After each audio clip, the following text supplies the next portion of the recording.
What do your morning coffee, a nice cup of tea, that bar of chocolate you're hiding, and an energy drink all have in common? Well, they all contain caffeine, which is, believe it or not, the most popular psychoactive drug on the entire planet. And you've almost certainly felt its power firsthand, that incredible jolt alertness that helps you get through the morning. But have you ever stopped to think about what's really going on inside your body? How does this one simple molecule manage to fend off sleep and make us feel so awake, so alert? So let's dive in and really unpack the science behind that buzz. All right, in this explainer, we're going to cover 5 key areas. We'll start with a quick history of our relationship with caffeine. Then we'll get into the basic science of sleep. After that, we'll see exactly how caffeine hijacks that system, look at the potential downsides, and then we'll finish up with some of its really surprising medical applications. So first up, a little history. Humanity's love affair with caffeine is anything but new. It's a relationship that stretches back thousands and thousands of years and has literally helped shake entire civilizations. Okay, so our journey with caffeine starts nearly 5,000 years ago with the beginning of tea drinking in ancient China. Then, much later, about 1,000 years ago, coffee consumption kicks off in Arabia. It wasn't until the 16th century that both of these amazing beverages finally made their way to Europe. The actual molecule, caffeine itself, was first isolated in the 1800s. But, and this is what's really remarkable, it took all the way until the 1960s for scientists to finally figure out the incredible mechanism behind how it all works. Now, this is where it gets really interesting, the revolutionary impact caffeine had. Before it showed up in Europe, the water conditions were so bad that most people, even children, drink weak beer and wine all day long. I know, it sounds crazy. The alcohol killed the germs, sure, but it also meant that society was basically in a constant state of being slightly tipsy. Just imagine trying to get anything done. Then caffeine arrived. Coffee houses started popping up all over, creating these new spaces for energetic, sober discussion.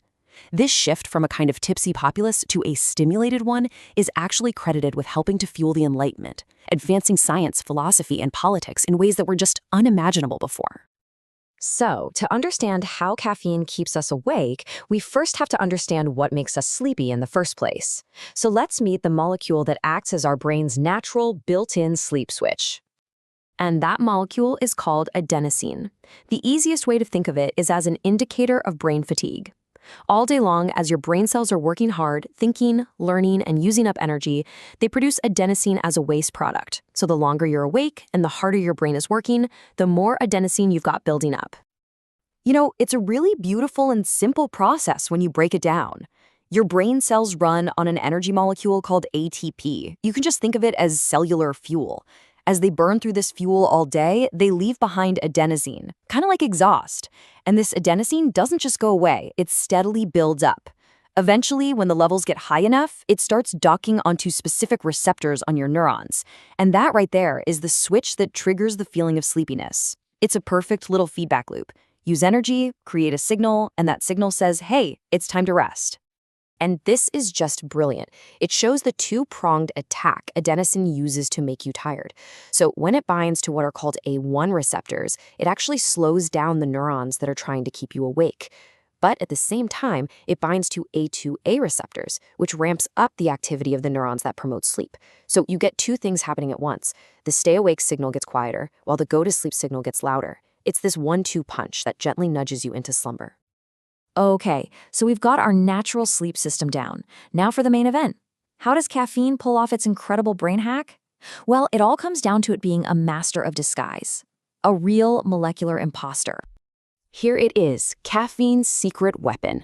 On a molecular level, the caffeine molecule looks almost identical to the adenosine molecule. This structural mimicry, this look-alike quality, is the absolute key to its entire effect. Your brain's receptors, well, they just can't easily tell the difference between the two. And this is the most important distinction right here. When adenosine docks into its receptor, it's like a key fitting perfectly into a lock and turning it, which activates that sleepiness signal. But when caffeine comes along and docks into that same receptor, it fits perfectly into the lock, but it doesn't turn it. It just sits there, physically blocking adenosine from getting in. This makes caffeine what scientists call a receptor antagonist. It's not shouting, "Wake up!"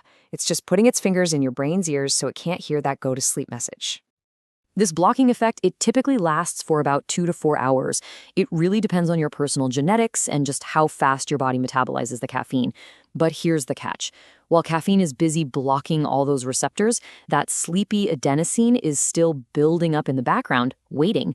Once your body breaks down the caffeine, those receptors are suddenly wide open and all that adenosine that's been waiting around just rushes in all at once. And that flood is what causes the infamous caffeine crash, that sudden, overwhelming wave of tiredness. Of course, this brain hack isn't without its consequences. So let's talk about the downsides that can come with regular caffeine consumption. Things like tolerance, withdrawal, and other potential risks. If you're a regular coffee drinker, you've almost definitely experienced tolerance. See, if your brain senses that its adenosine receptors are constantly being blocked, it does something really clever to fight back. It just builds more receptors. It's trying to increase the chances of adenosine finding a spot to land. This means that you now need more caffeine to block this larger number of receptors. And that is exactly why that 1 cup of coffee that used to do the trick eventually turns into 2, and then maybe 3, just to feel normal again.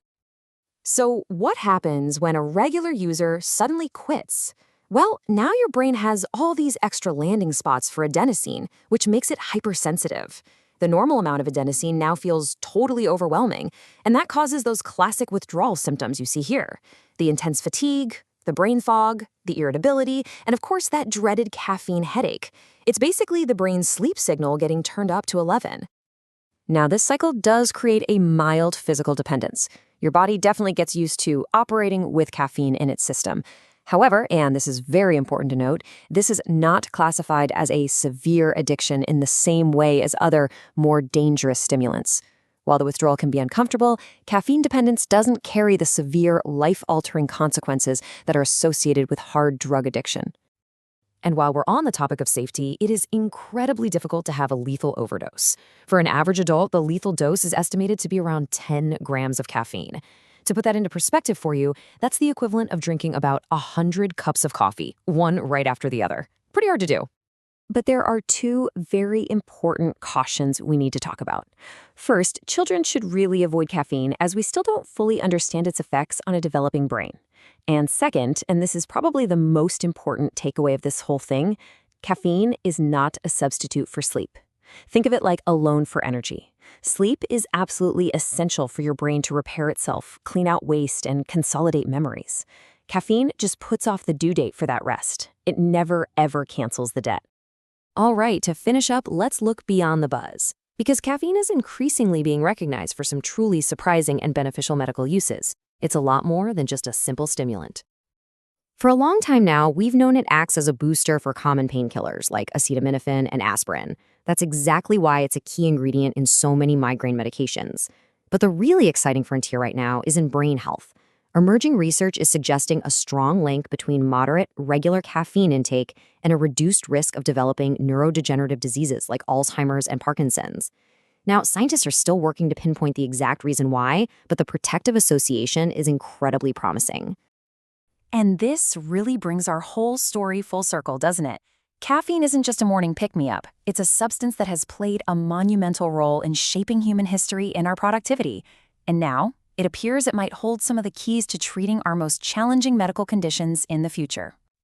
So the next time you're enjoying your coffee or your tea, maybe take a moment to appreciate the incredible molecular dance that's happening inside your brain. And it kind of leaves you with a fascinating question, right? What other everyday substances, hiding in plain sight all around us, are just waiting for us to discover their secrets?